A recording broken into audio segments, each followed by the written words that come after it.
Hello there, folks. I don't know if you've noticed these days, but there's just a little bit of tension happening between Canada and the United States of America around trade. There are a lot of opinions, there are jobs at stake, there are people's livelihoods at stake, and there's been a lot of tension and confusion around this trading relationship. So today, when two parties are at odds, it's natural to try and figure out what is going on and trying to get to the bottom of it. And today, we are lucky enough to have one of those parties join us. And we discuss, what does Trump mean by the bridge? Is this another distraction?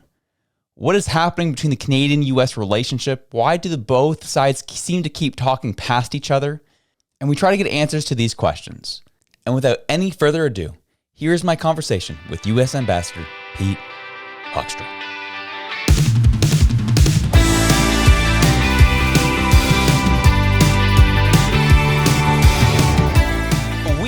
Ambassador Pete Hoekstra on with us today to talk about this relationship. There's been a tension between Canada and the United States, and there's been some situations and stories that have been coming up in the media as of recent. And well, it's just fantastic to have the ambassador come on to talk about these specific issues. And because as Canadians, we hear stuff in the media, whether it be north of the border or media and south of the border, and we come to our own conclusions. And sometimes it's always good to just kind of talk to the source of some of these conversations. So Pete, so happy to have you on, Ambassador. Hey, it's great to be with you. Thank you. I think it's great to be with you. I don't know. I may have a different opinion in 40 minutes, but right now it's great to be with you. Amazing. We'll do a check-in at the end of this, and we'll see right there. But the question I do want to start off with is, when we're kind of seeing these negotiations take place and a lot of these conversations that have been happening between both Canada and the United States, it seems like there's a different styles. America has their style and Canada has theirs, and there seems to be a clash of styles. And sometimes in the UFC, they say styles make matchups. And in this case, it just seems like there's that clash is happening where often at times it seems like both the Canadian government and the U.S. administration sometimes talk past each other. Do you think that's what's happening here, or what do you think is happening with that relationship at the moment? No, I think that's accurate. I think, we on occasion, and maybe many occasions, we're talking past each other, and we're ignoring some basic facts that have made these negotiations, these discussions, this review, whatever you want to label it, have made it very much more problematic and difficult than what I think it needs to be. And do you think are they talking past each other on the same issues, or are there different issues that each the Canadian government and the American administration have in terms of tension of issues with the trading relationship? I think it's primarily a matter of language. Okay. We speak different languages. Americans, we speak English. I'm not sure what Canadians speak. They speak their version of English, but it's not American English. And I like to say that that's not a put down. Someone's going to come out. Oh, look at, he's now trashing our language. It's kind of like, your language is beautiful. Okay. But the words we use and the words and the way we sometimes use them is not necessarily the same way that they're not necessarily received the same way in the U.S. as what they might be in Canada. And I like to tell people, I don't like watching your media, but, for the sake of being a diplomat, I love watching your media, okay? Turning on TV and watching your media, and then, you get your talking heads up there and, well, this is what's happening in the United States, and, this is what that means and all of that. And it's like, no, you guys don't have a clue. And I would think it'd be the same time. I've heard the same thing about when I try to stay away from characterizing Canadian politics in Canada, because Canadians would respond and say, the guy's clueless. And I would agree. Our systems are different. As much as they are the same, they are very, very different. In America, when I got elected as a congressman, the first Tuesday following the first Monday in November, that Tuesday night after I was elected, I would know that in 2 years I'd have to go through it, the same thing, all over. Here, you have an election and you get a government not necessarily a majority government, but they immediately start talking about, well, when's the next election going to be? Okay, are they planning, to have an election this spring, a snap election? And it's kind of like, well, what do you mean you're going to have an election? Right. Well, why are you talking about that? Don't you have 4 or 5 years or a vote of no confidence? It's kind of like, no, the prime minister or whoever can go out and they can call a snap election. Oh, okay, well, that's interesting. Right. I would like to have done that sometimes in Congress, although I represented a safe district. But there are times where you would have said, I'd like to do a snap election like right now. Yeah. But we don't do that. So the calculus is so different on a lot of these political issues that, we sometimes have trouble understanding why people are doing things the way that they do. We have a trouble understanding that in Canada and in, Canadians, I believe, may have trouble understanding that in terms of, when they take a look at what we do. It's kind of, why are they acting like that? It's kind of like, I got 2 years.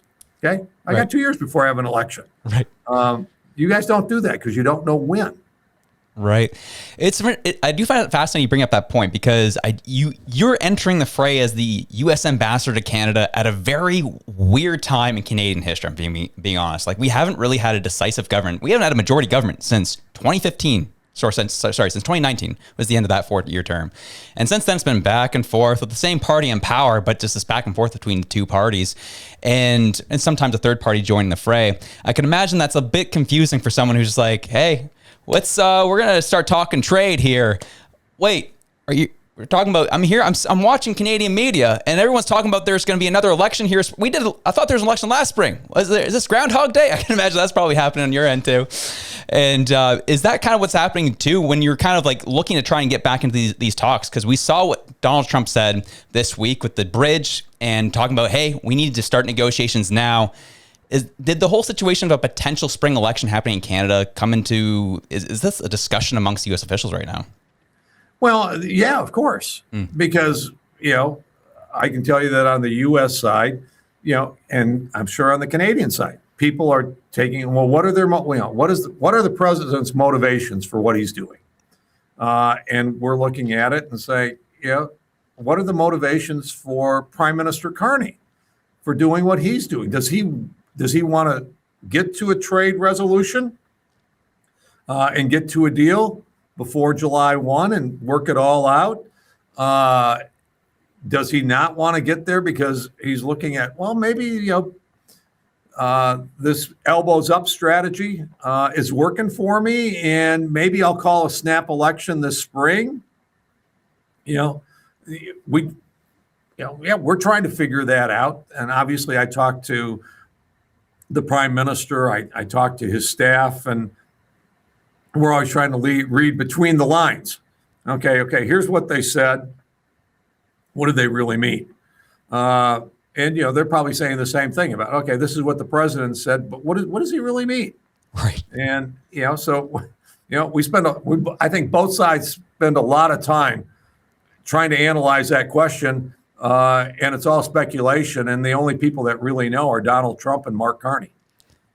Fascinating. And so it is interesting to kind of hear you say like both sides are doing it, or they're both saying something, but there's always an underlying thing that they're really getting at, and you're seeing both sides do it at this present time. Is that what I'm understanding you say there?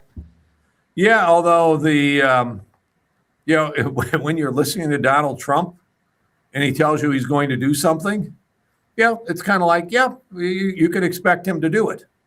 And we don't really get into the business of predicting what Mark Carney is going to do.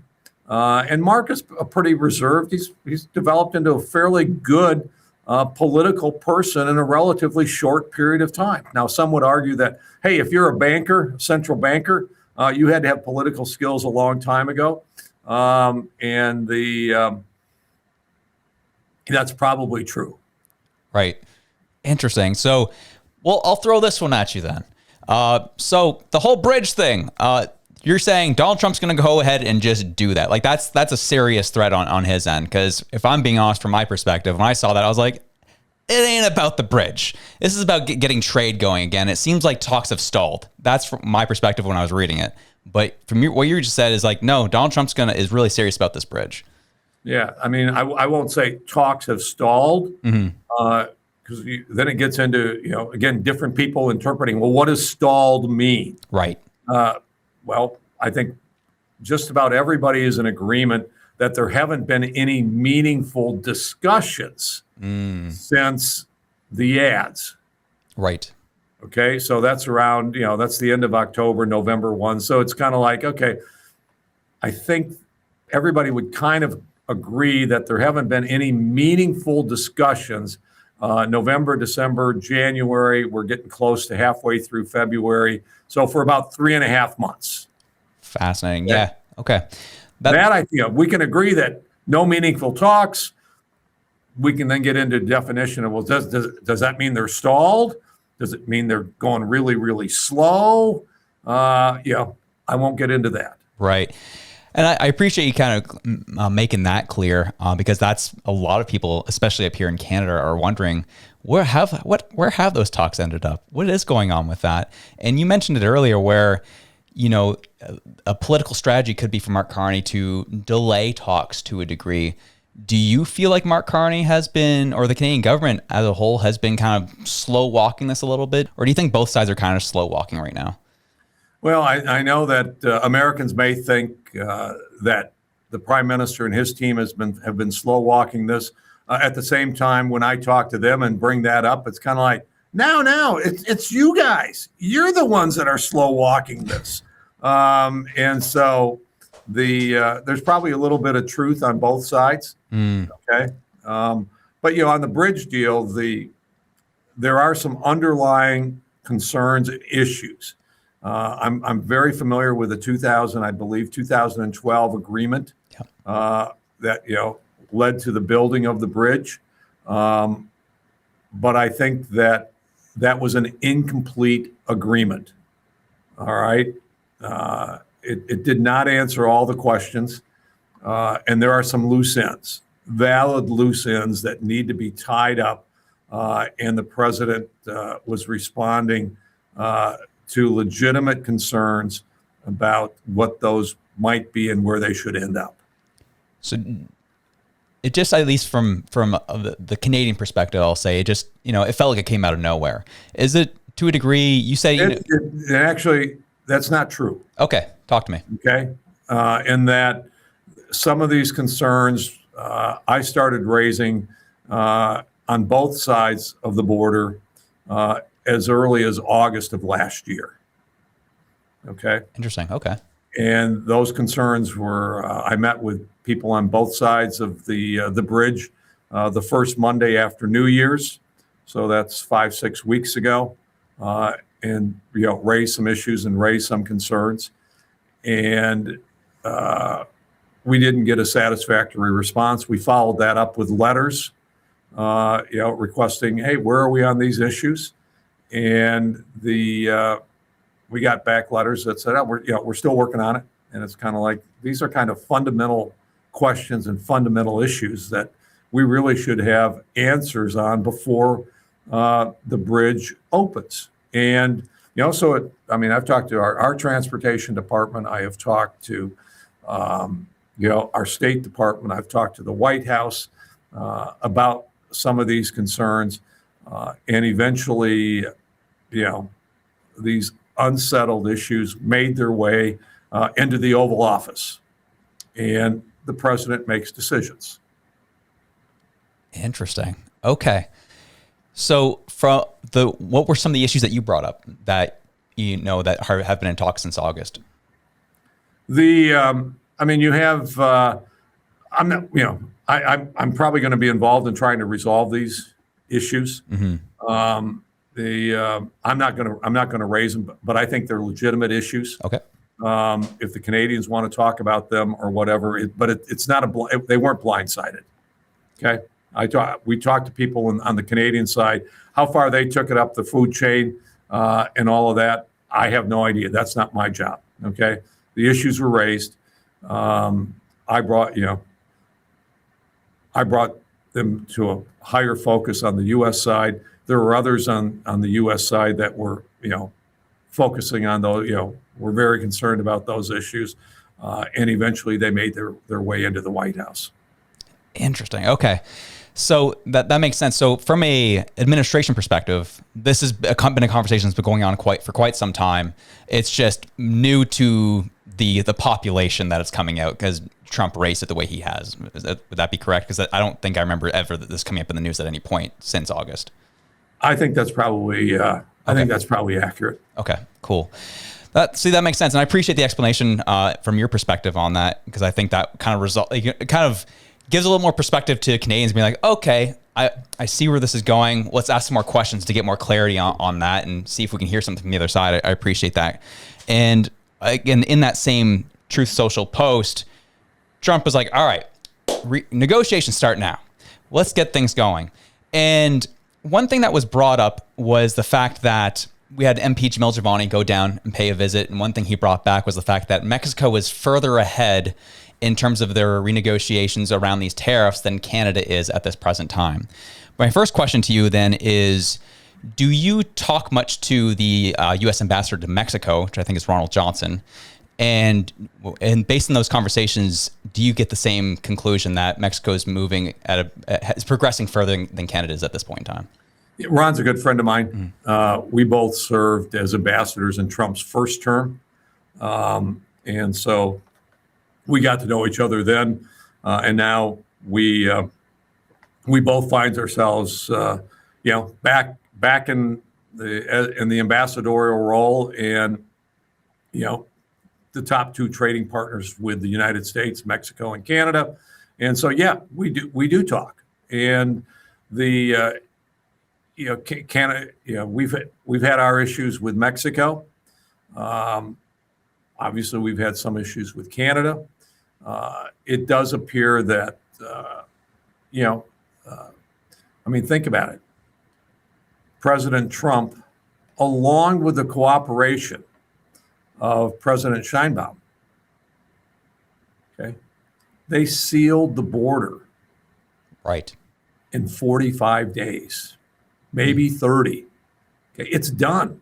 Okay, it's like the president and Sheinbaum, and the president said, we're going to stop, we're going to fix the border. And Sheinbaum said, fine, we will stop the caravans. Okay? Right. Wow. And you know what? She did. The caravans stopped. They talked about some other stuff they wanted to do on the border. Yeah. And then Sheinbaum committed to putting 10,000 troops on the border. Yep. And it's like, all of a sudden, nobody talks about the border anymore. Right. Because it's sealed. Congress didn't have to pass a big law to seal the border. Congress didn't have to appropriate, $5 billion more to finish the wall. Right. We say it's sealed. Obviously, there's still probably some pockets, and you can find places where you can walk across the border, but there's a good chance we may find you. And so on some really, really big issues, Mexico has stepped up and it's done the job. And the Sheinbaum has worked with us on a lot of this stuff. Canada's taken a slightly different approach, and you can take whatever approach you want, whatever you believe is the best way to work with Donald Trump and to represent the interest of the Canadian people, Canadian businesses, and those kinds of things. But you have to admit it was a very different approach than what Sheinbaum. And I'm not going to make a value statement as to one being better than the other, but they were very, very different approaches. It's for the Canadian people to decide which approach, is better than the other, or whether the approach that's being taken by this government is the most effective way to get to a good result or not. Jamil, he got a lot of good meetings. Okay, meet with the vice president, talk to the president, meet with Marco Rubio, meet with Jamieson Greer. I just got off the phone with the U.S. TR. They said, hey, we spent a lot of time with Jamil. So he got a lot of good meetings, he got a lot of perspectives, and I think his piece speaks for itself. The piece that he wrote, I don't have to interpret that for you. That's a Canadian talking. You can understand it, interpret it Canadians, speaking better than what I can. But his perception was that the message that was being delivered from the people that he was talking to is, we appear to be making more progress, more significant progress with Mexico than we do with Canada. Yes, for sure. And I'm gathering too. Have you had him on your podcast? I have not. No. Oh, there you go. Yeah, that'd be a good Maybe one. Get him on to talk about his visit to Washington. Yeah, absolutely. I would love to have him on to have that conversation. I think, I do what I find fascinating. Actually, a professor from Dalhousie University here in Canada brought this point up. And again, this is me as a Canadian bringing this up, and I'll put this at your feet and you can do it as you see fit, is the fact that we have seen some good cooperation from President Sheinbaum with U.S. President Donald Trump on the issue of the border. And as well as they've made some pretty, from what I remember, Mexico's made some pretty big moves in terms of being pretty tough on China as well. And that cooperation still came even after Donald Trump, one of his first moves was, we're going to name the Gulf of Mexico to the Gulf of America. I didn't see that your ambassador was in the media too much in Mexico with all the, some things he may or not have said. However, with the 51st state that happened here in Canada and all of that, that is something that's still being held on to and really kind of been still a bit of a sticking point. And is that kind of your assessment of like, there was still smooth sailing even after some things that Donald Trump did that could have been taken as offense to Mexico versus it was taken a very different way when it was done to Canada? They, I think this has been put out in the media, and I've talked with Ron about it.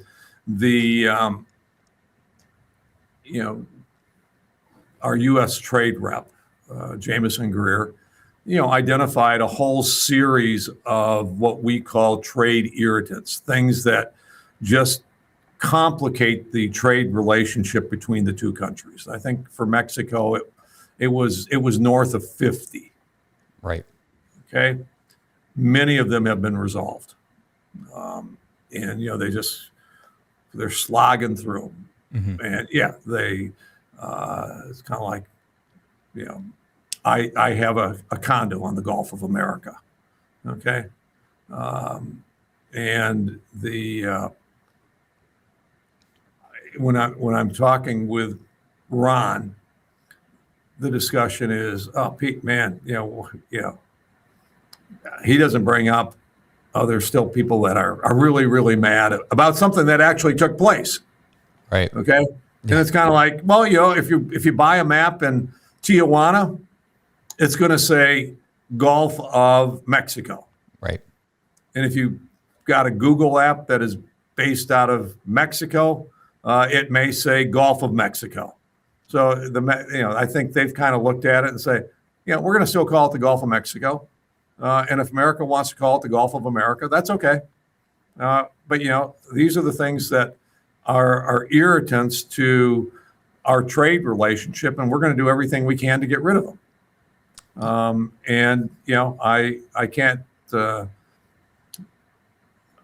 can't tell you the number of times that I still run into, if someone gets upset or expresses their, how disappointed they are in the Canadian and American relationship and where it is right now, and they say, and then they go to 51st state, and it's kind of like it's kind of like, okay, you and whoever else wants to go complain and talk about the 51st state, there's a room over there. You can use that room. Go in there, close the door, hash it out on 51st state, and when you've totally vented, come on back, and I'll be more than willing to talk to you, because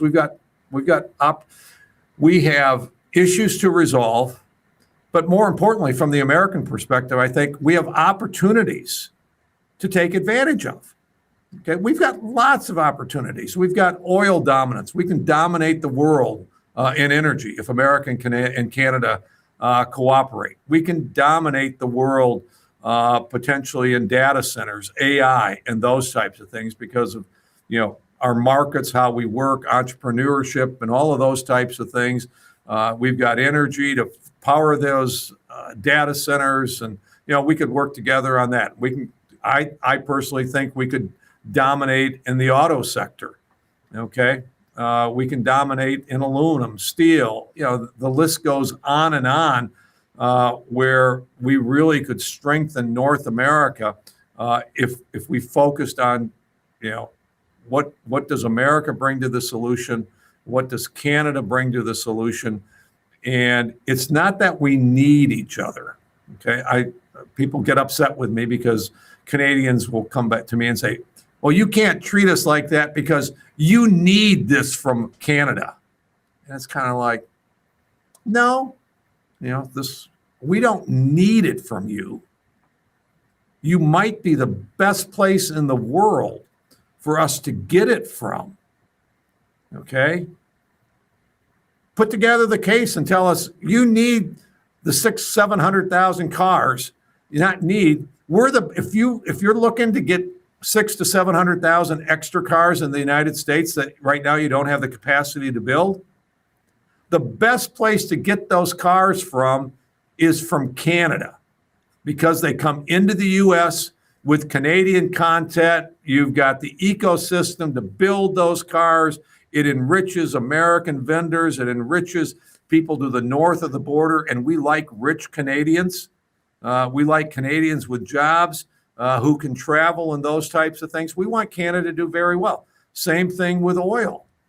We don't need the oil out of Alberta. But I think Alberta can put together a phenomenal case as to why getting oil from Alberta is exactly the best place in the world for American to get oil from if we need extra oil. So that, it's kind of, you need our stuff. It's kind of like, make the case, which you can do because you have so many strengths, that the best place to get it from is Canada, and then we'll make a rational decision. It's kind of like, okay, no, we're going to get those cars, because cars coming from Canada, so many of them have 50% U.S. content. A car coming from Mexico probably doesn't have 50% content. Right.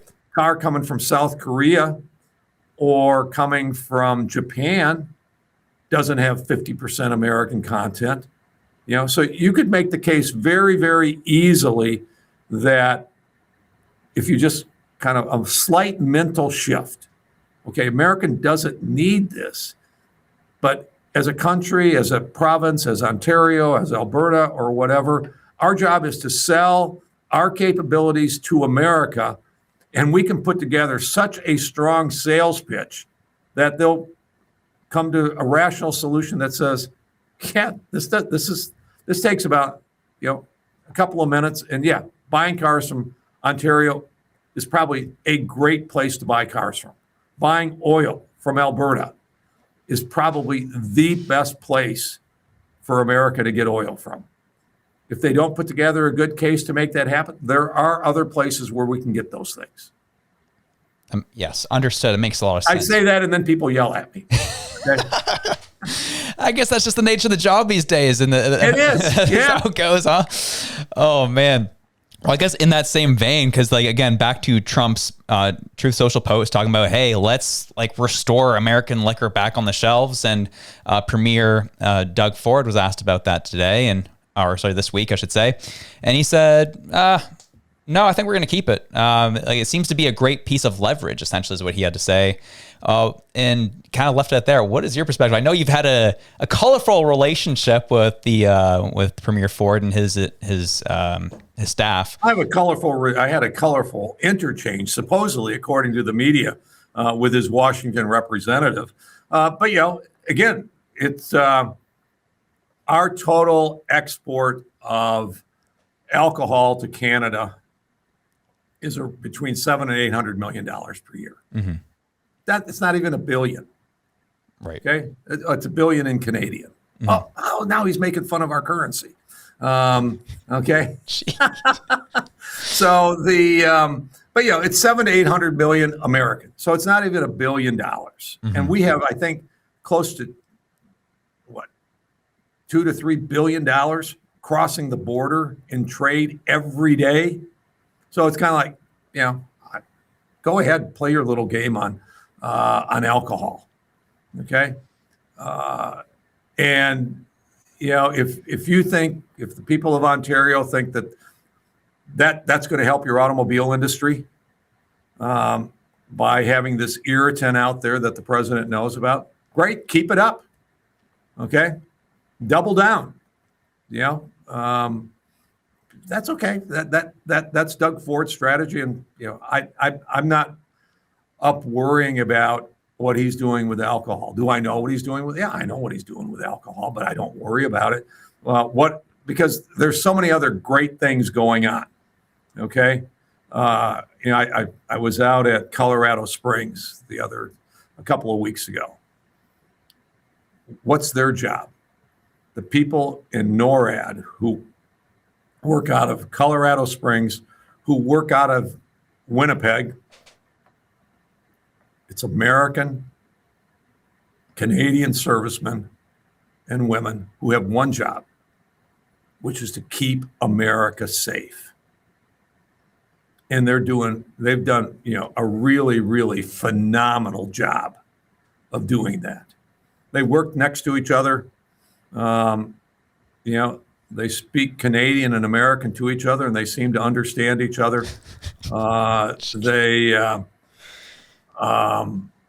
only way that that there are Canadians and Americans in the room is because they wear the flag proudly on their sleeve. But other than that,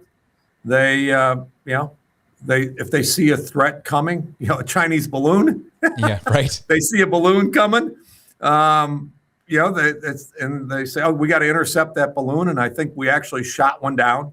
But number one, the decision, if it's above Canadian soil or whatever, if there's going to be an interaction above Canadian soil, it is your Minister of Defense or it's your Prime Minister or somebody else in that decision tree that makes the decision as to, okay, it's okay to shoot that down.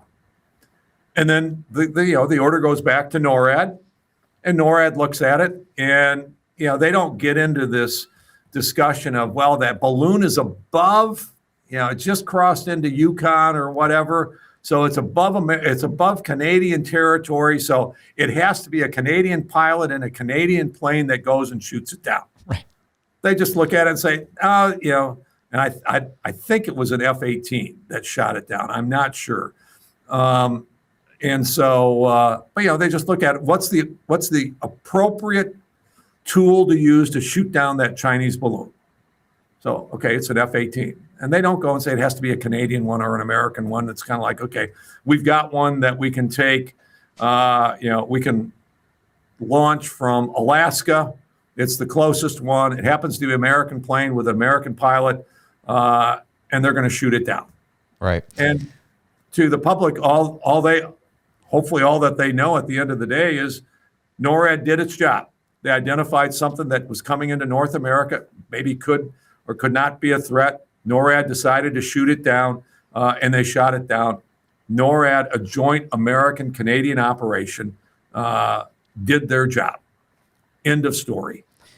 And I think no arguing about who should get credit for it or anything like that. It did exactly what we decided and designed it to do. Absolutely. And I think that lends itself well into my final question here. Oh, you got to have lots more questions than this. Hey, I'm just told I'm on a time squeeze over here. I just got started. I know there's a time commitment here, so I didn't want to take you over your time. I know you got a meeting here shortly. But I do, like, when it comes to the F-35s, it was reported that Canada is discreetly purchasing another 14 of their, really? Of their 88. That's what was reported. CBC reported really? Discreetly. Oh, okay. Yeah. That's good news. That's good news. I was curious of the American perspective on that one, that it was discreetly purchased. I thought this was a good progress, because I know that you were under fire a handful of weeks ago about saying, hey, if you don't buy them, we'll have to buy them, and then we'll have to use them in NORAD. And people seem to have missed the fact that you were talking about NORAD and said, whoa, U.S. is going to be invading our airspace now. It hasn't happened ever before. Right. Now it happens every day. There are American pilots and American planes flying above Canada, protecting Canada, at the same time as there are Canadian pilots in Canadian planes either flying above the U.S. or on standby that if there's a threat to the United States, they may have to fly into U.S. airspace. And it's kind of like, it happens every day. And people say, you're kidding me. There's going to be American F-35s in Canadian airspace. We can't let that happen. Right. You know? Yeah. So it's like, whatever. It maybe got some clicks for some reporter who wrote a fancy little headline that had actually no understanding of how the system actually works. Right. Okay. And, yeah. And, if Canadians, they have you can buy whatever military equipment you want. We think under the operating model of NORAD that if you're flying an F-35 and let's say you get a mechanical problem or whatever, and you're flying in American airspace, and you have to land at, or maybe Canadian airspace, but the nearest appropriate place to land is an American military operation base. You could land at that American military base, and there'd be mechanics, parts, the skill and the knowledge to fix that plane, right? If you're flying some other kind of a plane, you could still land at the American military base, but we won't have the parts. We won't have the mechanics, the skilled labor to go fix that plane. Right. We would gladly put it on a truck and ship it back to Canada, wherever you want it shipped, and say, hey, good luck. Hope you get it working. Yeah. I mean, but there's so many stories like that. I mean, we talked about the military, but it's also in manufacturing. It's in the business community. It's in oil. It's in mining. We're traveling around, and we're going to highlight a lot of Canadian and American companies on both sides of the border. And we're doing it for our 250th anniversary. And we're highlighting one thing. This economic cooperation has created a lot of wealth, a lot of prosperity, and a lot of jobs on both sides of the border. We'd like to see it continue. We think it can grow. In many ways, we're waiting for Canada to make up its mind as to what it wants to do. Fair enough. So at this point, what I understand by what you just said there is we're now waiting for Canada to come to the table and start negotiating. Is that correct? You could read into it whatever you want. It's a frequent occurrence it happens to me all the time when I talk to Canadian media. It's kind of like, okay, he's finished now. Now we can put words in his mouth that he never said. Fair enough. And we get to make him up, which is the best of all worlds. Hey, I just had to ask you clarity. I hear you, brother. I hear you. Oh no, but I appreciate it. This has been fantastic. This was very, it was helpful to kind of hear your perspective, hear the American perspective on all this, especially as things are getting a little more heated, but also we're getting closer to discussions taking place yet again. This was very helpful to kind of hear where America's coming from on all this. So thank you for your time. Oh, thanks. I mean, we love Canada. I'd love to do it again. I don't know whether you ever do it. Maybe sometime you can solicit questions from your listeners and say, hey, I'm going to have the ambassador back on, in a couple of weeks. You got any questions for him? Yeah, we'll do it. What you may get is we're not listening to your podcast anymore. Or you may get questions, and we're willing to do those kinds of things.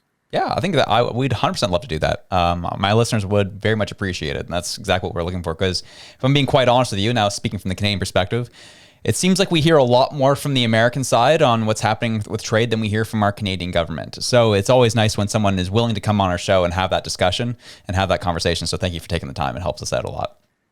Yeah, great. And where are you exactly located? I'm located in Halifax, Nova Scotia.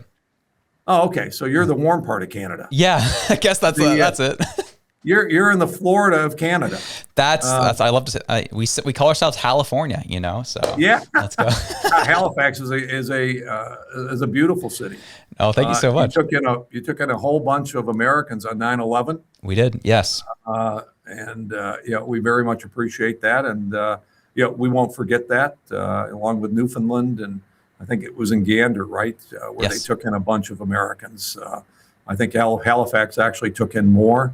But Halifax is a bigger community, but proportionally, Canada stepped up in a number of different ways after 9/11, and that was traumatic to the United States. And again, we don't forget those who stepped up and helped us. Amazing. Thank you so much, Ambassador. The kind words mean the world. Hey, thanks. Great talking to you. Thank you, Ambassador. Appreciate your time.